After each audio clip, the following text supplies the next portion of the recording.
Israel Iran మధ్య war ఇండియాకు ఇబ్బందులు తెస్తోంది. ఈ యుద్ధం ఎన్ని ఎక్కువ రోజులు కంటిన్యూ అయితే అంత ఎక్కువ కష్టం ఇండియాకు రానుంది. చమురు విషయంలో మనం దిగుమతుల మీదనే ఆధారపడ్డాం. దేశీయ ఇంధన అవసరాలు దాదాపు 88% దిగుమతుల ద్వారానే జరుగుతుండగా ఇందులో కూడా మెజారిటీ భాగం గల్ఫ్ దేశాల నుంచే వస్తోంది. అయితే అమెరికాకు అండగా ఉంటున్నాయన్న కారణంతో UAE, Qatar, Kuwait, Bahrain, Iraq, Jordan, Saudi Arabia మీద దాడులకు దిగుతోంది ఇరాన్. అది సరిపోదన్నట్లు హోర్ముజ్ జలసంధిని కూడా మూసివేసింది. ఫలితంగా భారత్ సహా చాలా దేశాలకు ముడి చమురు, ఎల్ఎన్జి సరఫరాకు పెద్ద అంతరాయం ఏర్పడింది.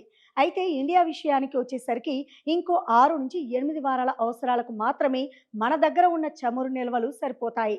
అది కాకుండా రిఫైనరీలు, డిపాజిట్లు, పైప్ లైన్లు, ఇతర స్టోరేజీ సదుపాయాల్లో ఉన్న శుద్ధి చేసిన పెట్రోల్, డీజిల్, ఏటీఎఫ్ ఇంధనాలు మరో 25 రోజుల దేశీయ అవసరాలకు సరిపోతాయి. అంటే ఈ యుద్ధం ఎన్ని ఎక్కువ రోజులు కంటిన్యూ అయితే మనకు అంత కష్టమన్నమాట.